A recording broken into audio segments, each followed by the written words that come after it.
Mbappe, Thuram, Mbappe!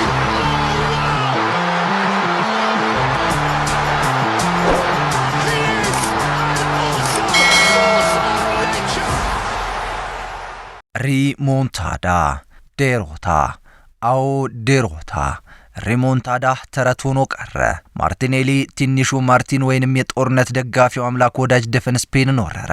እንግሊዝ ስፔንን ወረረች። ነጩ መለያ በደም አበላ ተጥለቅልቆ ሰሜን ለንደን ብቻ ሳይሆን ማድሪድም ቀይ ሆኖ አመሸ። ከለንደን የተተኮሰው መድፍ ማድሪድን ከነኋላ ታሪኳ ድምጥማጧን አጠፋ።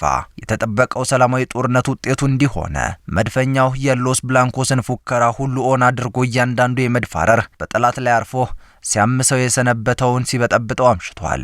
እነሱ አዲስ ታሪክ እየሰራን ነው ብለው እንደተናገሩት አዎ አዲስ ታሪክ ፈጽመዋል። መድፈኞቹ የገነቡት ምሽግ ለጠላት የማይደፈር የእሳት አሎሎ የሆነ እነርሱ ደግሞ ተርብ የሚናደፉ ሆነው በእሳት ቀለበት አጥረው ነጭ መለያ ዘውታሪዎቹን ሲለበልቧቸው አመሹ። አዎ ታሪክ ተጻፈ። ከ19 ዓመት በኋላ አርሰናል ዳግም የዓለማችንን ኃያል ክለብ ማድሪድን አሸንፎ ለግማሽ ፍጻሜ ደረሰ። ይህ በእርግጥም ሕያው ታሪክ ነው። እልፍ ዘመናትን የሚሻገር ድንቅ ታሪክ። ይህ ሌጀንድ ስፖርት ነው። ጥንቅራችን ተጀምሯል። የምሽቱ ፍልሚያ ዋናው ጉዳያችን ይሆናል። ገጹን ላይክ፣ ሼር፣ ሰብስክራይብ በማድረግ አዳዲስና ታሪካዊ ስፖርታዊ መረጃዎች ይድረሷችሁ። እንቀጥላለን። Mbappe, Thuram,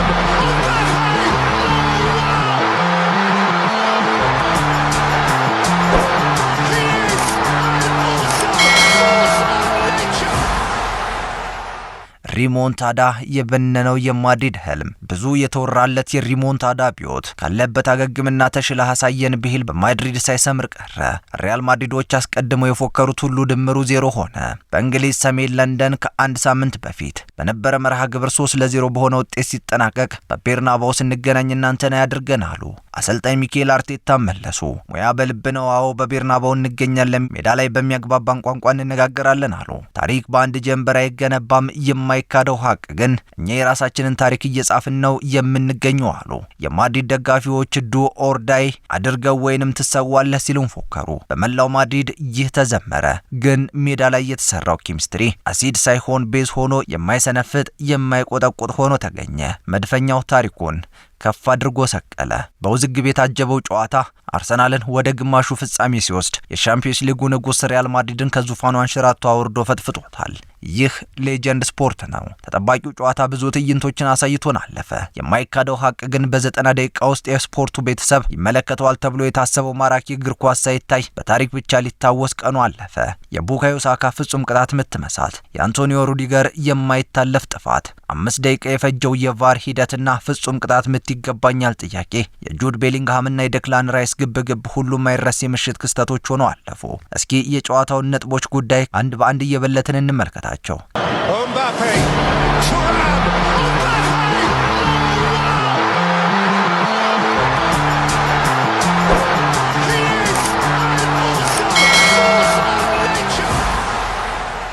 ከዚህ ጨዋታ አስቀድሞ በማድሪድ አንድ ድግስ ተዘጋጅቶ ነበር። ፊዮሬንቲኖ ፔሬዝ ጠብር ግፍ ብለው የደገሱት፣ ወገባቸውን ታጥቀው ያዘጋጁት ድግሱ ዳጎስ ያለ ጉርሻም ተዘጋጅቶለት ነበር። በማድሪድ በነበረው የምሽቱ የፓርቲ ግብዣ በነበረው ሩዝ ገበታ ቢሸኝም ዴክላን ራይስ ቢያበላሸውም ቶማስ ፓርቴ ቢያጨናግፈውም እንዲያ ታስቦም ነበር። እንደው ለነገሩ በዚያ ቀይ ያልታሰበው ምን ነበር? የኃይል ሚዛን የተቀላቀለበት ጨዋታ ያስመለከተን የቤርናባው መርሃ ግብር ጅማሮ ለአርሰናል በወጀብ መሃል እንደ ቆመች ቄጠማ ነበር ማለት ይቻላል። የንግስና ወይም የጵጵስና በዓለ ሲመት በሚመስል ክብር ሎስ ብላንኮቹ ታጅበው ሲሄዱ ላየ ያቄ ለክብሩና ለዝናው ከዚህ መልስ የማይል እንደሆነ ግልጽ ነበር። ከግራና ከቀኝ በእሳት ነበልባል እየተገረፉ ወደ ቤርናባው ያመሩት የሚኬል አርቴታው ልጆች የራሳቸውን ታሪክ ጽፈው አልፈዋል። ማድሪድን የወረረው የጦር አምላክ ወዳጁ ትንሹ ማርቲን ጋብሪኤል ማርቲኔሊ ጨዋታው በአርሰናል 2-1 አሸናፊነት ሲጠናቀቅ ለማድሪድ ቪኒሲየስ ጁኒየር፣ ለአርሰናል ደግሞ ቡካዮ ሳካና ጋብሪኤል ማርቲኔሊ ናቸው ያስቆጠሩት። ሳካ አስቀድሞ ፍጹም ቅጣት ምት ቢያመክንም የካሳ ግምቱን አቻ በሌለው ሂሳቡ አወራርዷል። የምሽቱ ማርከሻ ግን ጋብሪኤል ማርቲኔሊ ነው። ብራዚላዊው የታሪክ ተጋሪ የስሙ መነሻ ከወደ ሮም የሚመዘዝ ነው። ማርቲን የሚለው ስያሜ ጥንት ሮማውያን ከጠላቶቻቸው ጋር ሲፋለሙ ይረዳናል ብለው የሚያመልኩት አምላካቸው ስያሜ ነው። እናም ማርቲን ማለት የጦር ረዳት አምላክ ማለት ነው። ማርቲኔሊ ደግሞ ትንሹ ማርቲን፣ የማርቲን ልጅ ወይንም የጦር ረዳቱ አምላክ ወዳጅ ማለት ነው። ማርቲኔሊ ከጦረኛ ታሪክ ተነስቶ ሜካናይዝድ ጦር መድፈኛ ሰራዊትን ይዞ ነበር ስፔን የገባው። እናም የማርቲን ልጅ ትንሹ ማርቲን የጦር ረዳት አምላኩ ወዳጅ ማድሪድን ወረረ። በዚያ የነበረውን ቶን ሰዓት የአንታርክቲክን ውቅያኖስ በረዶ አምጥቶ ቸለሰበት። የተወጠረውም ተነፈሰ፣ የቤርናባውም ጥጋብ በረደ። አዎ ለንደን ማድሪድን ወረረች። ጋዜጦችም ሪያል ማድሪድ ኢሊሚኔትድ ሲሉ ጻፉ። ማድሪድ ተባረረ፣ ተሰረዘ፣ ወይንም ጠፋ ወይንም ተንኮታኮተ እንደማለት ነው። የቃሉን ትርጉም የቤርናባው ታሪክ ሊቀይረው አይችልምና Mbappe, Thuram,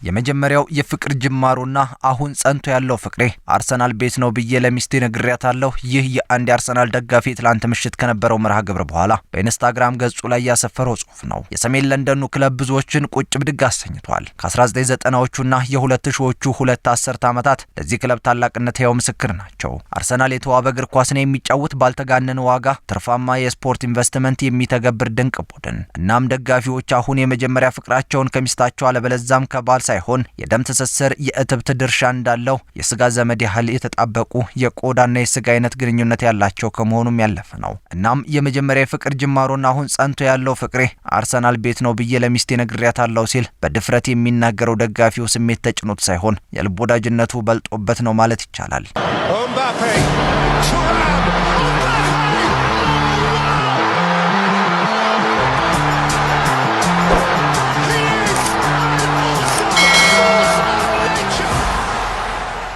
ለአርሰናል 90 ደቂቃው በቤርናባው እንደ 90 ሰዓት ሆኖ አምሽቷል። ለማድሪዶች እንደ 90 ሰከንድ። በማድሪድ አቧራ ጨሰ ሲደለቅ፣ ታምቡሩ ሲመታ ሰነበተ። ግን ምንም የተቀየረ ነገር የለም። አልበርት አንስታይን ስለ አንጻራዊነት ተጠይቆ ሲያስረዳ ግራ ቢገባው ጠያቂውን እንዲህ ሲል ጠየቀው። አንተ ፍቅር ይዙሃል ይለዋል። አዎ ሲል ይመልስለታል። እሺ የምትጠላው ሰው አለ ይለዋል። እንዴታ በሚል ይመልስለታል። አልበርት አንስታይን መናገሩን ይቀጥልና አንጻራዊነት ማለት አንተ ከምትወዳት ልጅ ጋር 3 ሰዓት ብታሳልፍ እንደ 3 ደቂቃ ነው፣ ከምትጠላ ሴት ጋር ግን 3 ደቂቃ ብታሳልፍ እንደ 3 ሰዓት ነው ሲል መለሰለት። አሁን ሳለው ይባላል። በማድሪድ ሳንቲያጎ በርናባው የሆነው ይሄ ነው። 90 ደቂቃ እንደ 90 ሰዓት የረዘመ፣ 90 ደቂቃ እንደ 90 ሰከንድ ያጠረ። ግን ፉከራውና ድለቃው በ90 ደቂቃውም ይሁን ሰከንድ ለመድፈኛው አድልቶ ከመጽናቱ ያገደው አንዳች ነገር አልነበረም። Mbappe, Thuram.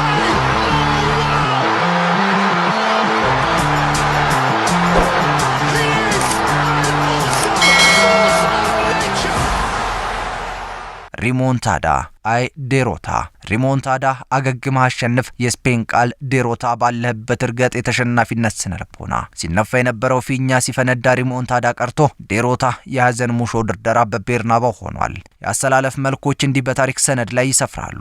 ሪያል ማድሪድ የመረጠው አሰላለፍ 4-3-3። ግብ ጠባቂ ኮርቷ፣ ተከላካዮቹ ሩዲገር፣ አሴንሲዮ፣ ቫስኬስ እና ዴቪድ አላባ፣ አማካኝ ቫልቬርዴ፣ ቹዋሚኒና ቤሊንግሃም፣ አጥቂ ሮድሪጎ ቪኒሲየስ ጁኒየር እና ክሊያን ምባፔ። የዓለማችን ውዱ ስብስብ እንደሆነ ሳይዘነጋ ከፈረንሳዩ ኃያል ክለብ ፓሪስ ሴን ጀርመን ኮብልሎ ማድሪድ የደረሰው ክሊያን ምባፔ ብቸኛ ፍላጎቱ ትልልቅ ጆሮ ያለውን የአውሮፓ ሻምፒዮንስ ሊጉን ዋንጫ ማንሳት ነው። ግን አሁን ፒኤስጂ የፍጻሜ ግማሽ ተፋላሚ ሲሆን ምባፔ አቀበቱ ላይ ጉልበቱ ከርቶት የቤት ተመልካች ሆኖ ቀርቷል። አርሰናል የመረጠው የጨዋታ አሰላለፍ ልክ እንደ ማድሪድ ሁሉ 4-3-3። ግብ ጠባቂ ዴቪድ ራያ ሲሆን ተከላካዮቹ ቲምበር፣ ሳሊባ፣ ኪዮር እና ሉዊስ ስኬሊ ናቸው።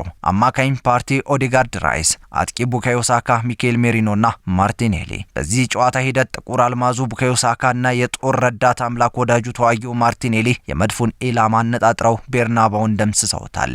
ይህ ለእልፍ ዓመታት የሚነገር ሌላ የክለቡ ደማቅ ታሪክ ሆኖ አልፏል። ሌጀንድ ስፖርት ነው። እንቀጥላለን። Mbappe, Thuram.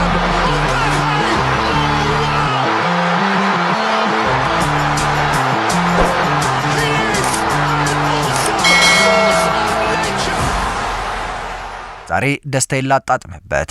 ያልበላኝን ለምን አካለሁ? አሰልጣኝ ሚኬል አርቴታ አሰልጣኙ ተናገሩ። እንዲህም ይላሉ። የህይወቴ እጅግ አስገራሚው ምሽት የቱ ነው ብለህ ብትጠይቀኝ ሳላቅማማ የምመልስልህ ይህንን ምሽት ብዬ ነው። አሁን በጣም ደስተኛ ነኝ፣ ተደስቻለሁ ይላል። በጋዜጣዊ መግለጫው ላይ ጋዜጠኞች ጠየቁ። ቀጣዩ የፒኤስጂ ጨዋታ ላይ ምን ትጠብቃለህ ተባለ። ዛሬ ደስታዬን ላጣጥምበት ያልበላኝን ለምን አካለው ሲል መለሰ። ሚኬል አርቴታ በተጫዋችነትና በአሰልጣኝነት ያገለገለውን ክለቡን አሁን ወደ ከፍታ ታሪኩ እየወሰደው ይመስላል። ስለ ዛሬ ብቻ ነው የምጨነቀው፣ አሁን ጭንቀት የለብኝም፣ በጣም ደስተኛ ነኝ፣ ቀጣዩ መርሃ ግብር ስንደርስ የምናየው ይሆናል ብሏል። የማድሪድ የወሬ ማዕበል በስንጥር እንደገነቡት የሚናገረው ቡካዮ ሳካ በመርሃ ግብሩ እጅግ ልበ ሙሉነት ሲሰማው እንደነበር ተናግሯል። መላው የቡድን አባላቱ የማይታመን ብቃት ያሳዩለት አርቴታ ምዕራፍ 1 ጉዞውን በስኬት አጠናቆ ቀጣዩን ዳገት ስለመውጣትና መንገዱን ስለማቅለል እያሰበ ነው። ቀጣዩ መርሃ ግብርም ከ2 ሳምንት በኋላ በፒኤስጂና በአርሰናል መካከል ለፍጻሜ ለማለፍ የሚፋለሙ ይሆናል። ሪሞንታዳ ዴሮታ ኋላ ማድሪድ ቀርቶ ዘገነርስ ወደፊት፣ ሰሜን ለንደን በፋንታው ከበሮ ድለቃ ላይ ነው። ይህ ሌጀንድ ስፖርት ነው። ይህንን ቻናል ላይክ፣ ሼር፣ ሰብስክራይብ በማድረግ አዳዲስና ታሪካዊ ስፖርታዊ መረጃዎች ይድረሷችሁ። ጥንቅራችን አበቃ። ቸር ቆዩልን።